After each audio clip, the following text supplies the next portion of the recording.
Stay tuned. The show is about to begin.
Stay tuned. The show is about to begin.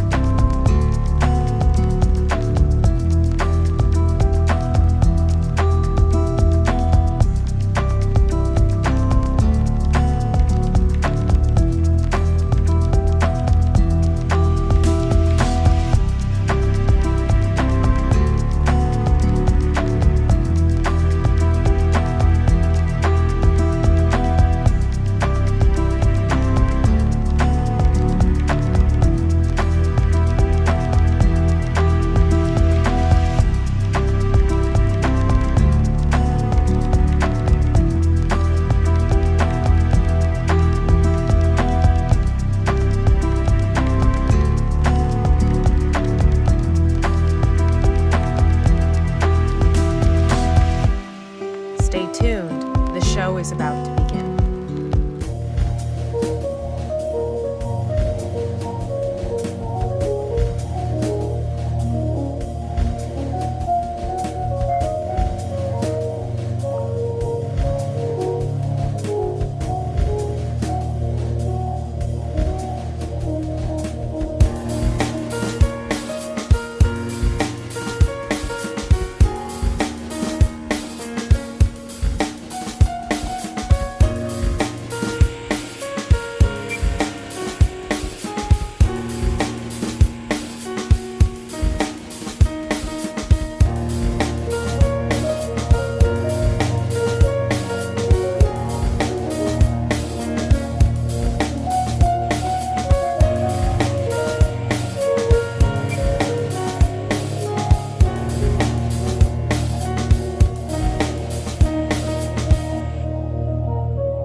Stay tuned. The show is about to begin.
Stay tuned.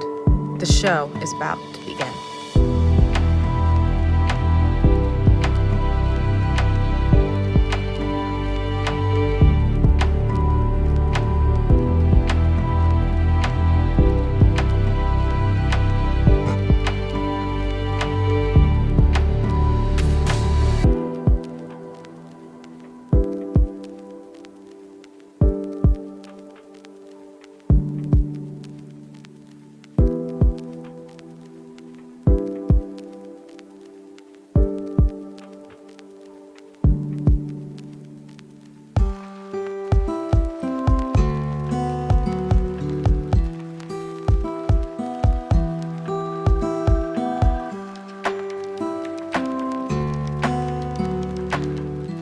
Stay tuned. The show is about to begin.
Stay tuned. The show is about to begin.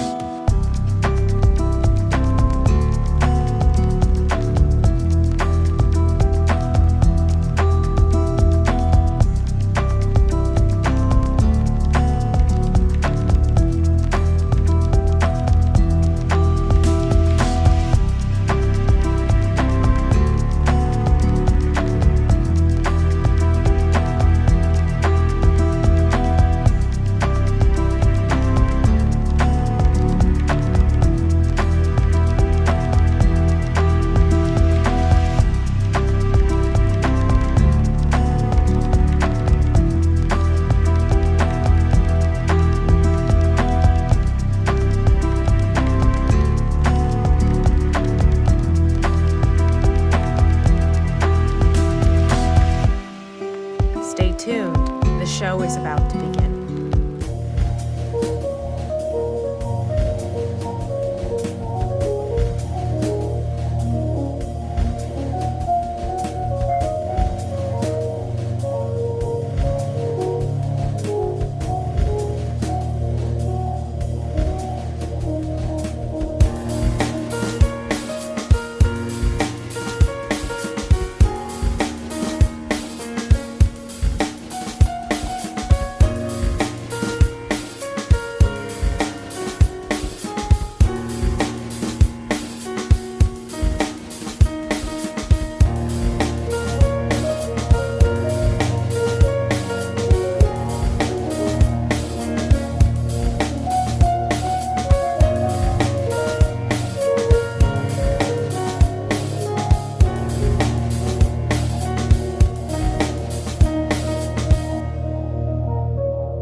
Stay tuned.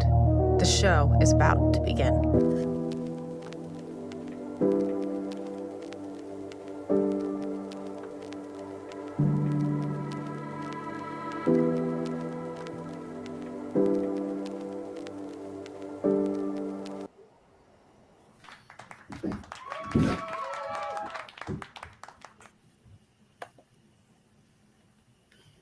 All right. Hi, Francine. We got you here just waiting for Bryan. Hi.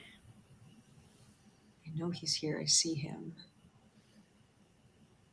Might turn those lights off. They're kind of bright in the background. That's not going to work. Hang on a second. There we go. There, I'll put that back there. There we go. There we go. Okay. Hello, hello. Hello. All right, are we good? Can you hear me okay? Yes. Francine, how about you? Yep. Yeah, okay. Great. So we'll get started in just a minute here. I don't know how the layout looks for you guys, but it'll correct itself either throughout or sometimes it'll kind of do it in like post-production because I've never seen it laid out this way before.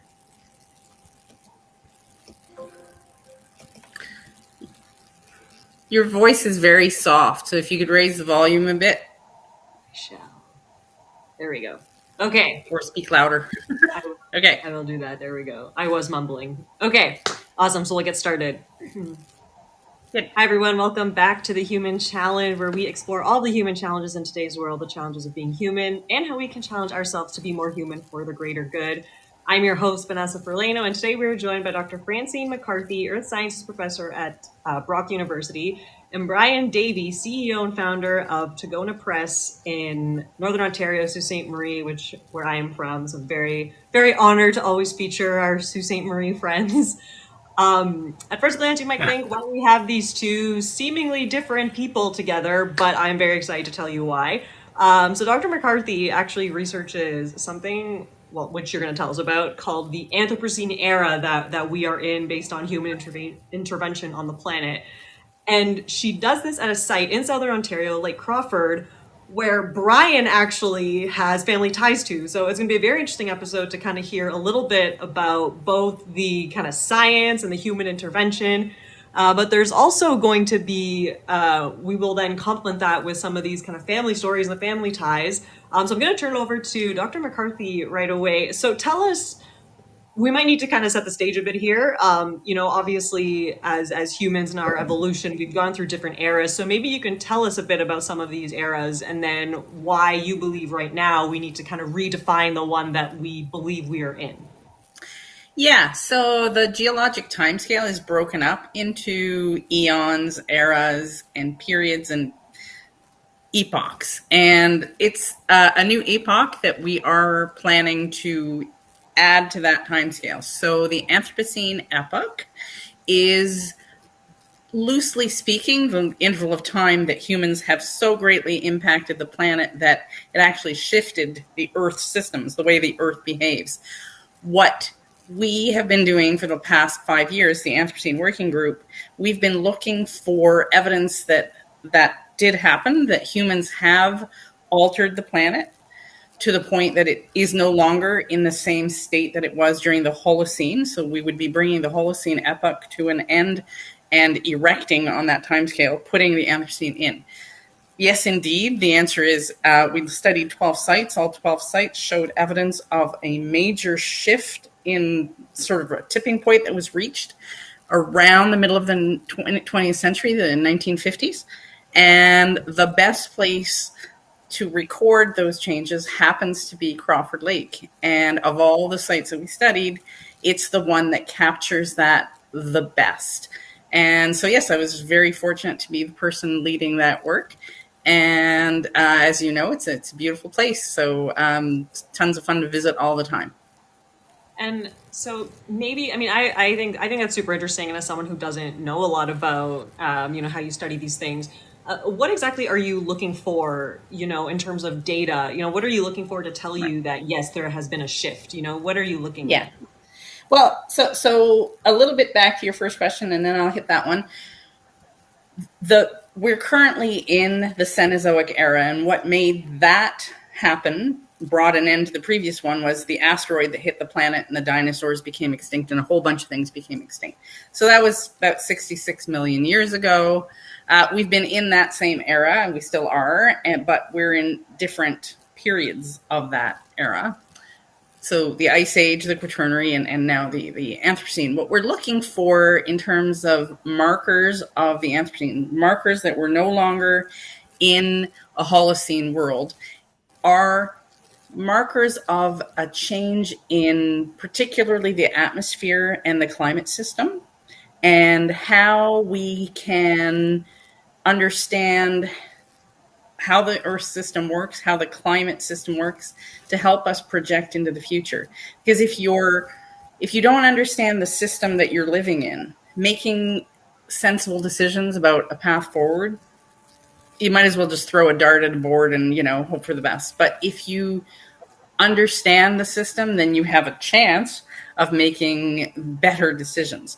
And if you think you're still operating in a Holocene world, if your search image or your worldview is not appropriate to the problems that you're facing today, which is kind of what we've been seeing on the news, then you have to actually accept that you're no longer in the Holocene, you're in the Anthropocene. It's a different world. We have to come to grips with that, understand it, own it, if you will, and move forward with that understanding and putting a line on the timescale and saying, yes, we're no longer in the Holocene. We're in a world that humans have altered too much to call it the Holocene, and we have to come to grips with that. So just to recap, basically the markers that were once present in the Holocene are no longer present at all. It's more that there are markers in the Anthropocene that weren't there in the Holocene. So there are things that humans have invented, created, that didn't exist before that have since. So plastics, for instance, have become pervasive. I mean, they were invented a little bit before the middle 20th century, but they really took off. If you had been alive when I was young, plastic wrappers and throwaway containers were almost non-existent. Plastic bags didn't exist. Everything was paper. Now we live in a plastic society. So plastics are one example. The main example, what we call the primary marker, the thing that tells you, yes, you're definitely in the Anthropocene, as you go up your sediment or whatever it is you're looking at, you cease to be in the Holocene and boom, you're in the Anthropocene. The main thing is plutonium, bomb fallout. And we've been living with the whole Oppenheimer Barbie thing for a little while now, so everybody's probably more aware of the bomb than they were a couple of weeks ago.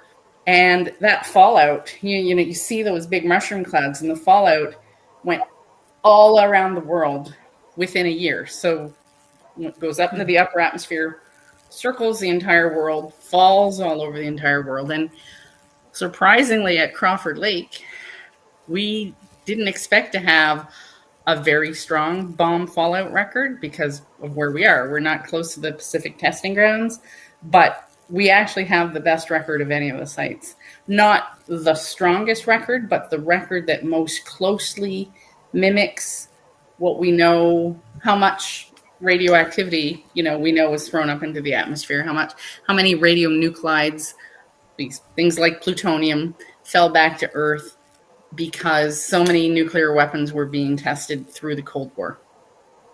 Huh. Interesting. And so I want to jump over to Bryan real quick. So Bryan, you grew up on this lake. How does hearing things like that, how does that make you feel about this lake and about these memories that you have? Share with us a little bit of that for us. I can only say, Vanessa, and first of all, it's wonderful to be here. I have exchanged emails with Francine, and it's equally wonderful to be on this podcast with her. And I can simply say, on behalf of myself and our family, and certainly my mother, Francine, who coincidentally, ladies, turns 87 today on August 24. Happy birthday. She was born in 1936, and I know that she will be watching and I use her word. Yeah, we're having lunch tomorrow in Peterborough. It's going to be wonderful. But my mom's word is gobsmacked, the old English expression, and it probably is just as good a one as I could ever think of to describe how our broader Crawford and Mahon cousin family sort of received the news about this wonderful place that was has always been part of our family heritage. As Francine knows from the history of this property, it was bought by my great-great-grandfather, George Crawford, in 1883. a beautiful tract, as Francine has described, on the Niagara Escarpment. It's only 6 acres, 2.6 hectares, I believe, in terms of surface area, but it's deep. And my mom will tell you, as I'm pretty certain in this one, the last living person who actually lived at Crawford Lake, she did for 4 years as a little girl with her family. It was always a bit different. It was always seen as a family as beautiful and idyllic, but it was dark, it was cold, it had that somewhat mysterious element. I remember I was discussing with my sister, Mary, a couple of days ago. We used to play hide and seek in these amazing crevices along the shore where there's now a boardwalk. There were family picnics, there were family ball games at where I'm pretty sure, Francine, the Iroquois village is now located on the site. And so all of a sudden you have a lot of people in the Crawford and Matten family who have such profound, wonderful memories of this idyllic spot. And in July of this year, Crawford Lake is thrust into the international spotlight as the golden spike of a new geological epoch. As I said, my mom called it gobsmacking, and I think it's the right word. It totally galvanized our family. And there are cousins scattered across the world who've been following the story in The Economist, the New York Times, all over the place. Francine and her team's work is remarkable. It has its controversial elements. I don't have to tell Francine that, but it's amazing. And we as a wide sort of globally far-flung family are absolutely thrilled. I can't think of a better word. That wow. Little Crawford Lake is part of some sort of geological epicenter. It's been amazing. Mm-hmm. And I've expressed to Francine and some of her colleagues in emails, we, between us family members, we have a pretty decent grasp of a social history that surrounds this amazing place.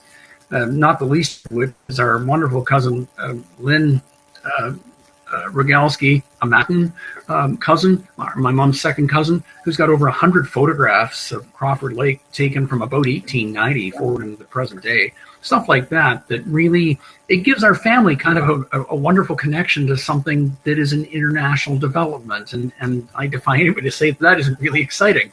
I sure am excited by everything that's happened. I know that my various cousins and my mom and my sister are equally thrilled about it. That's amazing. I love that. And I really hope that you'll share with me some of those photos, because I would love to see it. I'd love to see how this lake looked back in the 1890s. I mean, I just think that's fascinating. And I mean, so maybe we'd really like to digitize those and make them part I can tell you this, Vanessa, yeah. The first thing I can tell you, Francine, Vanessa, without fear of contradiction, the first words out of my mother's mouth tomorrow when we're going to lunch to celebrate her birthday, when am I going, Francine? So that will be so on the agenda. I'm just warning you. So Francine, what is it about this lake? And I was looking through the coring videos. What is it about this lake that makes it so perfect to do the work that you do? Yeah. And then the other question too is so you're talking about plutonium, and I mean, like how when you look for some of these markers, how do we know? How do we correlate it, and say that, how do we know for sure it is because of human intervention? Do you know what I mean? What are the sort of assumptions that are there that we prove? Yeah, well, I'll start with that one, and then I'll go back to why the lake is so special. Plutonium-239 is only created in a nuclear reaction. So it doesn't occur naturally. So if you find it, it's because humans have, brought it together in a nuclear bomb or in a nuclear reactor to generate electricity. So that's why it's what we call a novel product, anthropogenic, man-made, first human-made, and it didn't exist. So if you see it, then you are automatically in the Anthropocene according to the way that we're defining it, because that is the primary marker. So when we see in Crawford Lake, as I said, we have a really good and faithful record of bomb fallout. We see everything from, the the beginning of, well, we see the atomic bombs in 1945 and, the tests in the New Mexico desert, etc. We see the development of the Cold War. We see all of these things, and we know exactly which year is being analyzed because the special nature of the hydrology, the water column of Crawford Lake, is that it doesn't mix all the way to the bottom. It's what we call meromictic. It's permanently stratified so that the sediments don't get disturbed on the lake bed at all. So every year deposition is undisturbed. It's not mixed up. And because it has a seasonal nature, there's dark sediments that accumulate when it's cold, and calcite crystals form in the water and sink to the lake bed in the summer. So we have this dark light, and what we do is we sample just that couplet, the two parts, the light and the dark, the summer and the winter of that year. And we measured that one, and then we measure the one above and the one above. So we have annual measurements of not just plutonium, but a number of other markers. So physical, chemical, and biological evidence of what was going on the planet. So the sediments of Crawford Lake, like tree rings, every year we can count back and know exactly what year that was. We can take that year's sediment and what was the health of the planet. And we have lots of expertise, lots of expensive equipment, lots of time, money, energy, and intellect went into this. But we've been able to piece together the history of the planet by reading the sediments from Crawford Lake and seeing the big shift that happened to the planetary system in the mid-20th century that, as I said, we have to accept if we're going to move forward in an informed way. So that's, is that, so, you described the lake with a certain term, but Meromictic, yeah. It basically means that the bottom of the lake never really changes, right? Regardless of what's happening around it, essentially, correct? Yeah, so really the bottom of the lake, so it's a sinkhole. It's in the limestones of the Niagara Escarpment, which is what Niagara Falls flows over much further south. So it's that rock unit that was dissolved and caved in. So it's really, really, really deep, small, but really, really deep. And so the mixing of the water doesn't go all the way to the bottom. The mixing happens 15.5 meters, but the lake is actually nearly 24 meters deep. So there's nearly 9 meters that don't mix. And that 9 meters is not like the water above it. It's pure, like well water, groundwater. So that underneath the lake that Bryan's family, lived in, swam in, etc., underneath is a hidden lake that they've probably never reached because it's nearly 16 meters down, and it's completely different, and it does not interact with the waters above. It's much more dense, a little bit saline. It's very, very cold, very, very dark, a very different place than the water that we see when we look at Crawford Lake. So there's this hidden mystery lake underneath there, and that's where the magic is. The beautiful Crawford Lake is actually just masking this unique hidden lake where these sediments are allowed to accumulate the way they do. That's, I love hearing that. And I just think it's so fascinating. Just, the things that we don't know about our world and how it works with nature. And I think, that in itself, when I think of like the work that you're doing, trying to define this era. And then, I know Bryan mentioned some of the controversies because I know even when I was promoting this episode, I saw some comments and I was like, what are people talking about? It's pretty visceral. Yeah. So and I just think it's all very fascinating that we don't, that we don't want to see some of this beauty and the way that our humans, like the way that we have intervened on the planet's evolution, right? Like, yes, the planet does evolve its own way, but like we are impacting that. And I know Bryan is a huge outdoorsy advocate. He's like, when I meet him, he's like, oh, I just kayaked like 3 hours. And I'm like, cool, I just woke up. Yeah, right. But, you know, I mean, maybe Bryan, as like a nature enthusiast, like, you know, you hear some of this work, like, what does this like mean to you, and how does this impact you in that perspective, you know, knowing this was like your family lake, and now this is like the research that's being done, and, you know, we're seeing how this is impacting, how our human nature is impacting the planet. Like, what do you feel about that, putting all these pieces together? I guess Vanessa and Francine, I guess that's the secondary piece for me that makes this story a very personal and wonderful family story, even greater immediacy. I mean, I do my wife Marianne and I and our family live in Shore Lake Superior. I am the mad kayaker of Sunnyside Beach, Sault Ste. Marie. I love kayaking. I love snowshoeing. I like running. I like being out in the natural world. And I like to think that, like a lot of people who live in the Sault Ste. Marie and Algoma area who love the outdoors, you have a wonderful appreciation that A, it's precious, and B, what we as a society, without judging or without taking a political stance, but what we as humans have done to our planet is on the precipice of complete destruction. And that's not alarmist talk, Vanessa. That's fact. That is scientifically proven. And Francine's wonderful work and her team is only contributing to that proposition.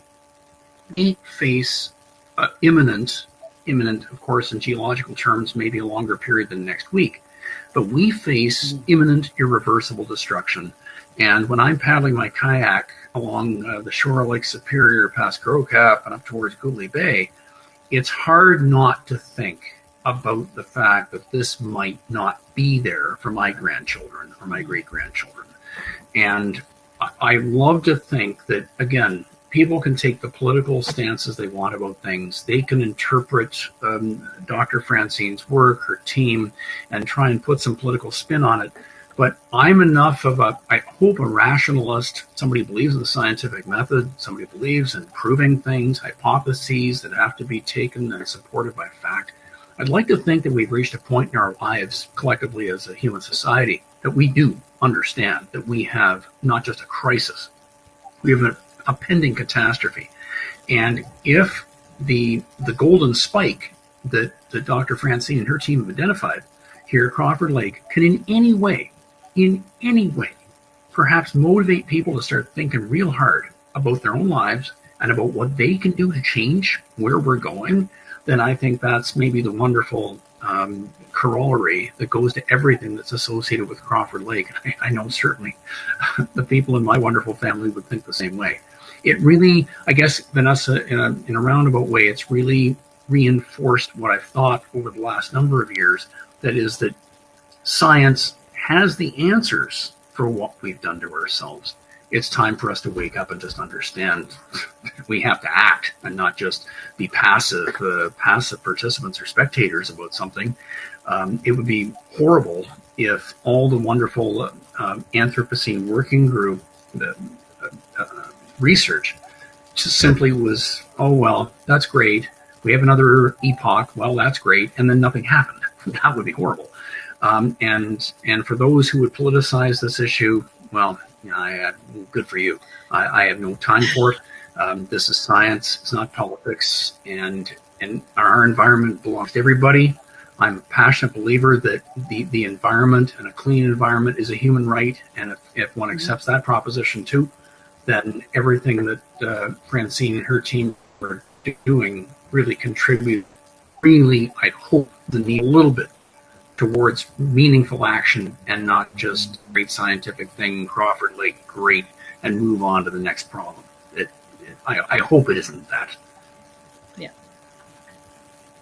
Did you want to add anything there, Francine? Yeah.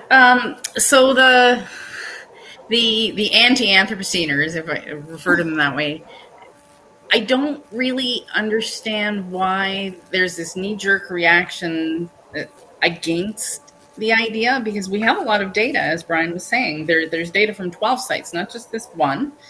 And it's pretty clear. And honestly, anybody who watches the news, it's pretty clear. I think if we had been bringing this work to fruition 5 years ago when we started, people might shrug a bit. But the last several years have only shown us that we're in crisis mode. This is impending doom, in a sense, unless we accept it and deal with it appropriately. And the analogy that I've used several times is the planet has evolved, and it's no longer a Holocene planet, it's an Anthropocene planet. So it's like when your child becomes a teenager and all those hormones kick in and they behave completely differently. They're like a completely different person. And if you try to deal with them the way you used to and make decisions that way, you won't have a relationship with that person anymore. You have to grow with them and treat them like an adolescent, young adult, etc., as opposed to a child. So we have a world that if we try to apply the way we dealt with it in the last, the way it's been in the last 12,000 years, that doesn't work anymore. And it's going to bring us to more disaster if we just insist on not listening to the data and just pretending it's a blip. It'll all go back to the way it was. Physically, the physics of greenhouse gases mean that that's impossible. For thousands of years, even if we stopped all combustion today, it would not go back to the way it was. So the idea that, well, let's just wait a few more years to see how it turns out, that I don't know that we can take that kind of risk and keep waiting. So if it really is just a political ploy, it's very short-sighted. Right. No, and I appreciate those comments, and I do appreciate too, Bryan, what you were saying about, and you both actually really said this about our human actions, and I know for myself, when I was going through the research and I was looking through the videos and I was looking into this a little more, it did actually make me consider my own human actions, and I found myself even being like, well, I'm going to take my dog for a walk. Do I need to drive to the park to do that? Or can I walk to the park and walk my dog? It just even like minor things like that, though, I started really taking that into consideration a little bit more. And yeah, I think that, of course, we're not going to stop all emissions in anytime soon. That's just not possible. But I think it is some of these like little things that we can do that can help, right? All these little things do add up in a way. And I'm so aware of plastic now, and like not using it unless I have to, and reusing it and reusing it and reusing it. I used to just ball it up and throw it out, and yeah, we can't. I appreciate that. And I guess my last question here would be, we're talking about the things we can do. So, you want to define this new era, but I imagine that's not something that you can just like decide to do, right? I think there's like a whole process for something like this. So, tell us a little bit about it. I think there's some voting. I know Bryan was telling me he was going to be ready to vote. He's planning his travels already. He doesn't have a vote. No, not many people have a vote. It's it goes from the Anthropocene Working Group to the Stratigraphic Commission, the people who deal with the calendar. And there are actually 3 different hoops that it has to go through, 3 different sort of gates that it has to run through before it either gets the nod or no. One interesting thing about the golden spike, we're actually proposing not just a golden spike for the Anthropocene epoch, but we have to also have a golden spike for that next level down, the age. And the age is always named for the site where it's defined.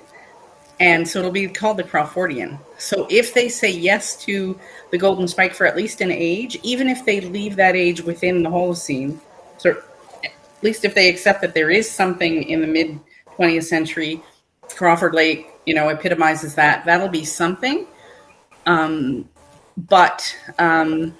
Really not having acknowledgement that humans have made this change by calling the Anthropocene epoch is missing the mark, because, like I said, you have to own it, accept it, and deal with it face on. The time for the ostrich, head in the sand, there just isn't that kind of time. People say, oh, it's only been 73 years. But I say, yes, indeed, it's only been 73 years, and this is what has happened. The trajectory is so steep that if we wait another 10 years to see what's going on, is that window for action closing really quickly? Like I said, the last 5 years, it's sort of, you can sort of see it closing. And so, Bryan, I saw this little smile on your face when they said the Crawfordian era. I bet you that's a really, really touching thing that would to be acknowledged. I guess my question here then, so you told me you were going to travel to, no, you told me you were traveling not to vote, but on the day that it was announcement. So where is this announcement happening?